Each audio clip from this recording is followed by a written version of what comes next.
Malika, pochchang Malika bu kecha biz bilan yotsin deyapti. Mo'tabar shu gapni aytdi-yu, tez o'girilib piqirlagancha yig'lay boshladi.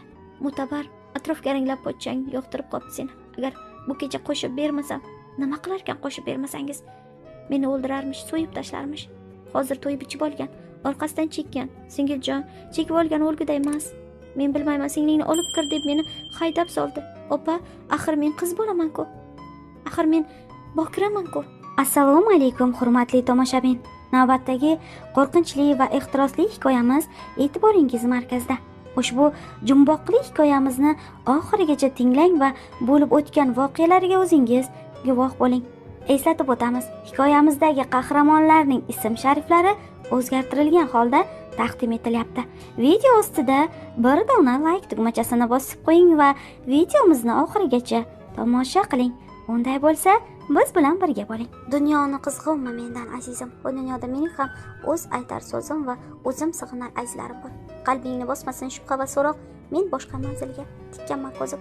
U sening kulbangdan juda ham yiroq. Bu kecha Malika yomon tush ko'ribdi. Tushida qora mushuk unga tashlanib, hamma yog'ini tirmalab tashlaganmish. Ammo hech qayerdan qon chiqmabdi. U bilagida kuchli og'riq tuyib, ko'zlarini ochdi. Qayriyat tush ekan. Uyqu orasida bilmay bir qo'lini boshi ostiga qo'yib oldi. Shu qo'li uvishib, keyin igna sanchgan kabi jimirlab og'ridi. Mushuk bo'lmay o'l deya yostiqdan boshini ko'tardi. Endigina 16 ga to'lgan Malika qayrilma qoshlarini chimirib, yuragimni yoraydi deya, meni g'alat deya tushimda qarang o'chsin. So'ngra udasi o'rnidan turdi-da, ko'zgu qarshisiga bordi. Oynada hijolatga qo'ygulik husniga o'zi ham bir muddat mahliyo bo'lgancha tik turib qoldi. Qalin va qayrilma qoshlarini o'zgacha havas ila qoqib ko'rdi. Oxu ko'zlarini atayin yumib oldi. Bu mashg'ulot sabab bo'lib qalin qaytarma lablariga tabassum yugurdi.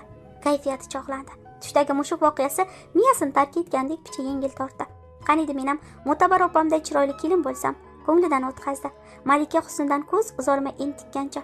Yonimda tog'im talqon qila oladigan kuyov jilmayib tursa, unga suyana ishona olsam, axir qaysi qiz yaxshi joylarga kelin bo'lishni xohlamaydi? Opamning omadi bor ekan.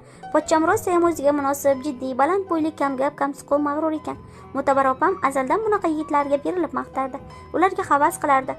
Havas qilsa yetar ekan, ish qilib baxtli bo'lsin. Voy isim qursin. Bugun mehmonga kelishmoqchi edi-ku ular. Kechga tomon boramiz deganda opam. O'zi ham kuyov chaqiriqdan keyin 3 oy o'tibdi endi kelishlari. Men nega turib qoldim? Tayyorgarligimni ko'rishim kerak-ku. Uf, dadam bilan oyim ham shu bugunni kutib turishganmidi nima balo? Kelin kuyovlar kelsa, to'yga ketishga balo bormidi ularga? Ko'plashib qarshi olardik. Mayli, bir o'zim ham kutib olaveraman. Yosh bola emasman-ku, Xudo xohlasa bugun tug'ilgan kunimni opam pochcham bilan birga ishlayman. Qanday baxt. Hech qachon bunaqasi bo'lmagandi. Malika kun bo'yi yelib yugurib, uy ishlarini tozaladi. Alohida xonaga xontaxta qo'yib, atrofiga baxmal ko'rpachalarni to'shadi. Hovlini supur-sudar qildi, ora-sirada ovqat masallig'ini tayyorlagan bo'ldi. Iloji boricha hech narsani o'ylamaslikka, hayajonlanmaslikka, xavotirga asir bo'lmaslikka intildi. Lekin baribir yuragi hapriqaverdi. Eti jimir-jimir qilib, tizlari dag'dagʼ titrab qo'yaverdi. Biz eng baxtli oilamiz o'yladi ishorasida entikib. Uch opam ham yaxshi joylarga kelin bo'ldi. Akalarim mehribon, ota-onam kuyinchak va dilgir. Qanday yaxshi. Iloyim uyimizga o'zlarimizga ko'z tegmasin. Kech tushib vaqt xuftonga yaqinlashganda Malika pochchasi va opasi qarshisida uyalgan kuyi yer chizib o'tirardi. Pochchasiga to'ydan keyin yaxshilab razm solmabdi. Qoshlari qalin, nigohlari o'tkir salobatli ekan. Lekin negadir ko'zlari qizargan, rangi oqarib tuyuldi. Malikani tug'ilgan kuni bilan tabriklab, qadah ko'tarayotganda qo'llari qaltirab qo'ydi. Mazasi qochgan shekilli. Malika shunday o'ylar, hayajonlar qurshovida qizarib bo'zargancha tezda dasturxonni yig'ishtirdi. Ana endi o'z xonasiga kirib yotsa ham bo'ladi. Tushunadi, biladi. Opasi va pochchasi yangi kelin kuyov. Ularning o'zaro gaplari bo'lishi mumkin. Tersayib o'tiraversa pochchasiga malol keladi. Qolgan ikki pochchamni ko'rganda shu qadar xavotirlanmagan, hijolat tortmagandim, o'ylardi Malika o'zi uchun o'rin to'shash asnosida. Bu pochcham kattaroq yerda ishlaydi chog'i, shunisiga opamdan ham so'ramagan ekanman. Oyim ham aytmaganda rostini. Bunisi bilan ishing bo'lmasin, pochchang yaxshi oiladan tutarman yigit degan u jim bo'lgan. Ishqilib opajonimning baxtiga hech qachon ko'z tegmasin. Endigina o'ringa cho'zilmoqchi edi. Xona eshigiga 2 marta taqiladi, opasi kirib keldi. Mo'tabarning ko'zlaridagi bo'yoq deyarli o'chib, qovoq ostlari qizaribdi. Buni Malika darrov payqadi. Yig'ladingizmi opajon? So'radi yuragi taka-puka bo'lib. Nima bo'ldi sizga? Mazangiz qochdimi? Mo'tabar javob o'rniga kravatning bir chetiga omonatgina cho'kdi. Vujudidagi titroqlarni singlisiga sezdirgisi kelmadimi? O'tirgan yerida bir-ikki chayqalib yo'talgan bo'ldi. Opa, aytsangizchi, uni tezlay boshladi Malika yig'lamsirab. Yomon bo'lib ketyapman, doktor chaqiraymi? Kerakmas deya mahzun jilmayish qilib, Malikaning yelkasiga boshini qo'ydi Mo'tabar. Men yaxshiman, jonim yaxshiman. Unda nega yig'ladingiz? Opasi nimadir undan sir tutardi, ayta olmasdi. Buni Malika hanuz taraddudlanaverishidan ko'zlari alang-jalangligidan payqadi. Qaniydi haddi sig'sa, ko'ngliga ming bir shubha, tashvish solgan ko'yi teng o'tirgan opasiga siltab so'zlashga, yorilishga majbur etsa. Afsuski, o'zi gap boshlashini kutishdan chidashdan o'zga iloji yo'q. Singiljon, bir gapni aytmoqchi bo'lyapman-u, sira tilimga ko'chira olmayapman, dedi nihoyat Mo'tabar ko'zlaridan duv-duv yosh to'kib. Nima qilay? Aytsam ham kuyaman, aytmasam ham. Ayting opa, yo'qsa hozir yorilib ketaman. Malika qandaydir ko'ngilsizlikni sezgan kabi Mo'tabarni mahkam quchoqlab oldi. Cho'zmang, ayting. Tezroq ayting jon opa. Mo'tabar shoshilmasdi. Hamon taraddudlanish, ikkilanish, o'y surishuv javdirashlardan nariga o'ta olmasdi. Nigohlari borgan sari o'tmaslashayotgani shundoq ko'rinib turardi. Garchi singlisi zo'rlasa, terlasada bir necha 10 daqiqa unsiz yig'lash, boshini sarak-sarak qilish bilan kifoyalandi. Pochchang narkoman ekan. O'zi ham uzoq vaqt bu taxlit o'tira olmasligini anglagan Mo'tabar oxiri yorildi. U nashavand chiqib qoldi. Singiljon, nima? Malika oldiniga hech narsani tushunmay opasiga angraydi. U nima degan opajon? Yomon ishmi? Soddasan-da Malika, soddasan, dedi Mo'tabar og'ir xo'rsinib, shorada ko'z yoshlarini yengiga artarkan. Nashani yaxshi odamlar chekmadi, shuni bilasanmi? Voy, endi nima qilamiz opa? Shundan keyingina Malika battar yuragi vahimaga to'lib o'rnidan turib ketdi. Endi nima bo'ladi? Nashavand bo'lib bizlarni tinch qo'ysa mayli, davom etdi Mo'tabar singlisining oxirgi savolini javobsiz qoldirib. Hozir senga bir gapni aytsam, bilmadim nima bo'ladi. Shundan ko'ra yer yorilib ostiga kirib o'lsam bo'lmasmidi? Tag'in nima gap opa? Bu gapdan so'ng Malikaning battar jazavasi ortdi. Isitmasi ko'tarilgan odam kabi bezovtalanib, a'zoyi badanini muzdek ter bosdi. Aytavering, yashirmang. Menga aytmasangiz kimga aytasiz? Tilim bormayapti, dedi Mo'tabar ilkis yuzini ters burib. Bu gapni aytyapman-ku, ammo bir umr o'zimni kechira olmay o'taman. Yo'q, o'lgunimgacha dard nafratga qul bo'lib o'taman.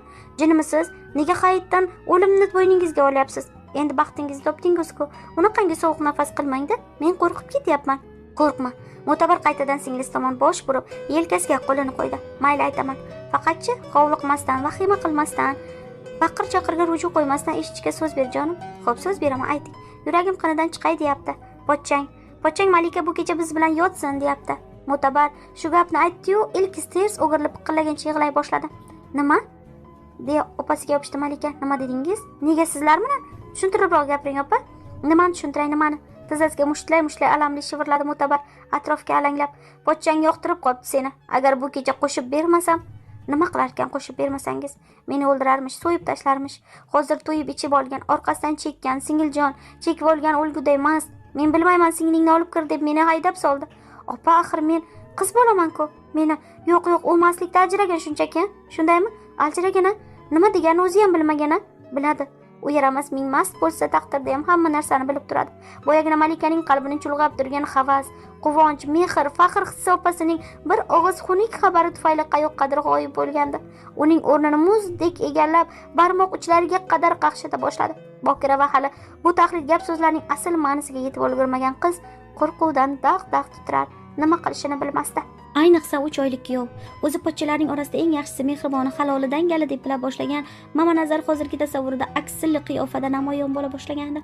Pochchasining o'tkir nigohlari xuddi ertakdagi vahshiy jonzotniki kabi sovuq tuyulib, Malikani behalovatlik botqog'iga tomon sudraklardi. Vujudini tasodifiy nafrat xanjari tig'lardi. Bunday deyishga qanday tili bor edi, o'ylardi Malika. Opamga uylanib turib, singlisiga og'iz solishga qanday haddi sig'di? Shunchalar vahshiy iflosmi? Uyalmadim bu gapni tiliga ko'chirayotganda. Yo'q, men o'zimni axlat orasidan topgan emasman. Unda ifloslarga so'zimni berib qo'yadiganlardan emasman. Hozir shartta kiraman, yuziga shartta aytaman. Kerak bo'lsa uydan haydab chiqaraman, dod voy qilib sharmandasini chiqaraman. Hamma ko'rib qo'ysin bu yaramasning asl basharasini. Undan keyin ota-onam meni kaltaklashsa ham, qarg'ashsa ham mayli. Sira xafa bo'lmayman. Yorug' yuz, insof, sof ko'ngil bilan bu uyni tark etaman. Boshim oqqan taraflarga ketaman. Opa, men hozir kiraman-da sharmanda qilaman eringizni, dedi beixtiyor Mo'tabarga yuzlanib. Qiz bolaga qayinsingilga ko'z olaytirish qanaqa bo'lishini ko'rsatib qo'yaman. Yo'q, aslo. Mo'tabar jon holatda singlisining bilagini siqimlab oldi. Unday qila ko'rma, uning kimligini bilmaysan, men bilaman. Meni chavaqlab tashlashdan ham to'ymaydi. Ishon, u ichib chekib olganda vahshiy hayvondan ham battar bo'lib ketadi. Men qo'rqaman pochchangdan. Pochchang demang o'sha marazni. Bir siltanib o'zini chetga oldi Malika. O'shanaqa pochcham bo'lgandan keyin pochchasiz o'tganim yaxshi, padariga ming la'nat. Iloyim menga olaygan ko'zlari ko'l bo'lsin, oqib tushsin. Menga rahming kelmaydimi, Singiljon? Titroq aralash, qo'rqibsa Malikadan qaytadan yaqinlashdi Mo'tabar. Uni sevaman. O'sha iflosni sevaman, singlim. O'lib ketsam achinmaysanmi? Meni yaxshi ko'rmaysanmi? Opajonim, 2 hafta bilan boshini changalladi-yu, ortga tislandi Malika. Yuraklarni kuydiravermasangizchi? Men bokiraman, axir bokira. Men ham bir kun kelib yaxshi joylarga kelin bo'lishni orzu qilaman. Nega tushunmaysiz? Demak, achinmaysan menga deya oh tortdi Mo'tabar xonasiga kirishga chog'lanib. O'lib ketsam ham baribir ekanda senga na iloj. Bir boshga bir o'lim. Lekinchi seni juda ham yaxshi ko'raman jonim. Har kuni xayolan bo'lsam seni mehribonim, asalim deb erkalayman. Yeri ko'kka ishonmayman. Mayli alvido, senga jon alvido. O'lsam yig'lamagin, xo'pmi? Sen yig'lasang arvohim chirqillaydi. Bezovta bo'laman, go'rimda tik turaman. Faqat ahyon-ahyonda bo'lsa ham qabrim tepasiga borib turgan. Meni ilhaq qilmagin. Shunday dedi-yu Mo'tabar ketishga shaylandi. Malikaning ixtiyorida qandaydir soniyalargina qolgandi. Sezib, his etib turardi. Shu fursatni boy bersa tamom, opasini qayta tirik ko'rmasligi mumkin edi. Nima qilsin, qay yo'lni tanlasa, nomusinimi opasining hayotinimi? Ikkovini ham jondan aziz ko'radi, ikkovidan-da ko'z yumib keta olmaydi. Opasining iltimosini qanday qo'ndirsin? Er-xotinning o'rtasiga qay vijdon bilan yotsin keyinchi? Keyin nima bo'ladi? Yaqinlar ota-onasi, aka-opalari, dugonlarning ko'ziga qanday qaraydi, bilib qolsa-chi? O'zini nima deb oqlaydi? Qayerdan quvvat oladi-yu tik oyoqda turadi? Shu kunlarga qadar egilmagan mag'rur boshi egilib qolmaydimi? Yo'q, bunday qila olmaydi. Vijdoniga, qalbiga qarshi borsa, adoyi tamom bo'ladi. Tirik murdaga aylanadi. Bunday yashagandan o'lgani durust, o'lgani, ammo opasichi hozir ichkariga kiradi-yu, haqiqatni aytadi. Keyin esa ana u maxluq opasiga tashlanib o'ldiradi. Uy ichi qiy-chuvga to'ladi. Malika bo'lsa suyukli qarindoshining tepasida xo'ngrab yig'laydi. Bir umr xuddi shunday yig'lab ich etini yeb o'tadi. Negaki Mo'tabar opasi faqat uning qaysarligini, o'jarligini, nomusini jigaridan ortiq ko'rganligi tufayli o'ladi. Yorug' dunyoni tark etadi. Jasadi qorong'u go'rda tosh qotadi ruhicha. Ruhi har kuni Malikani qarg'aydi, afsus chekadi, zorlanadi, azoblanadi, bezovtalanib, o'zini qo'yarga joy topolmaydi. Nahotki opasining ruhini qiynoqlarga qo'yib, o'zi bemalol hech narsa bo'lmagandek, tag'in yer betiga yuraversa, yashayversa, nafas olaversa, quvonaversa. Opa deya sal qo'rsa hayqirib yuborayozdi. Malika yugurgancha borib Mo'tabarning bag'riga o'zini otarkan. Men roziman, rozi. Faqat siz yashab qoling. Siz tamom bo'laman, tamom. Siz yashashingiz kerak. O'rningizda mana shu jonimni qurbonlar qilay opa.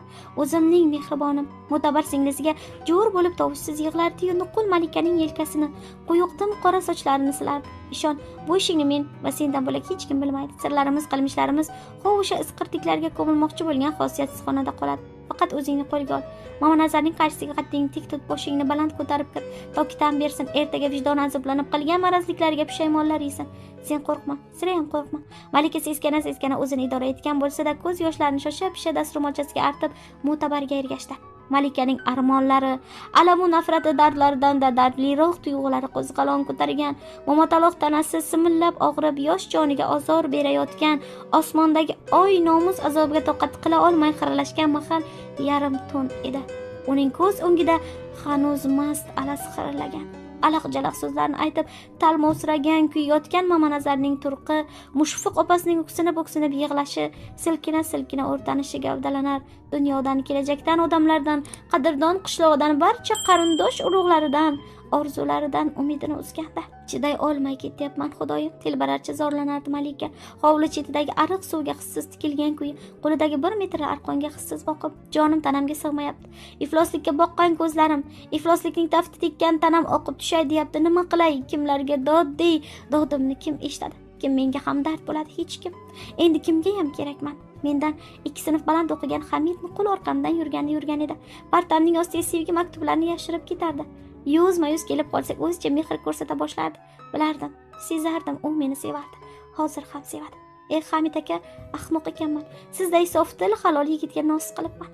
Maktublaringizga javob yozish, pokiza sevgingizni hurmatlash o'rniga lab burib ketibman. Endichi, hozir ahvolimni bir ko'rsangiz edi. Ha, siz ham yuz burib ketardingiz, chunki it tekkan qovun kimga ham kerak. Men xuddi shu kuyga tushdim Hamid aka. Bundan buyon basharti sizni qayta ko'rish nasib etsa, xafa bo'lmang, ranjimang, ters o'girilib ketishga, sizdan yiroqlashishga majburman. Sababini esa faqat o'zim u Alloh biladi. Men sizday oliyjanob oshiqning hayotini zaqqumga aylantirmoqchi emasman. Yo'q, bu kecha umrimning so'nggi lahzasi yaqinlashayotganini payqadim. Qora mushuk tushimga kirib azoy badanimni tirnadi. Bu ajal ekanini endi angladim. Sizchi, bevafo nomard, kalandimoqga yo'ymang meni. Shunday yo'l tutishga, qora qismat yetovida ajal ostonasi tomon yurishga mahkumman. To'xta, nega unday deyapman opamchi? Mama Nazarchi, u o'lganimdan xabar top, osoyish topsinmi? Buzuq ko'ngli ko'chasiga bayram bo'lsinmi? Opajonim bir umr masxaralab kamsitib tanalarga ko'mib o'tsinmi? Hecham o'ladigan ahmoq yo'q. Ablah Mama Nazar, Xudo xohlasa meni mahrona ko'zingga boqaman-u, yoningdan dardli va mardona qadam tashlab o'tib ketaman. Ana o'shanda ko'raman ahvolingni. 72 tomiringni harakatga keltirmasam, tanangdan gupirib turgan iflos qoning o'rnida zahru zaqqumlar oqizdirmasam odam emasman. Mening nomusimni bulg'ab, shaming yondimi? Bo'pladim. Hukmimni o'tkazdim, bo'ysundirdim, bayram qildim, miriqdim deb o'ylab, do'ppingni osmonga otmoqchimisan? Otib bo'psan. Hal qilmishlaringga pushaymonlar yeysan. Malika hech qachon bosh egmaydi. Tushkunlik botqog'iga botmaydi. U yashayveradi. Garchi qalb bog'ini xazonlar qoplasa-da, hech bo'lmaganda tirik murda yangliq umr kechiradi. Yo'q, nimalar deyapti? Nomusini boy berib qanday yashaydi? Orzu umidi toptalgan qalb bilan yashab bo'lar ekanmi? Dugonalari, yo qo'shnilar o'ziga og'ziga kuchi yetmas mahalla ayollari hammasidan xabar topgach yuziga solsa, uni qo'li bilan ko'rsatsa, yer yorilib yerga kirib ketmaydimi? Shunday masxaralanishlar, xo'rlanishlar girdobida umr kechirmoqchimi hali? Hech qachon. Men bu yorug' dunyoda ortiq yashab qola olmayman, dedi o'ziga o'zi Malika va asabiylab tishlab. Bu dunyosi men uchun zindondan farq qilmaydi. Zindonda Malika hech qachon yashab qolmaydi.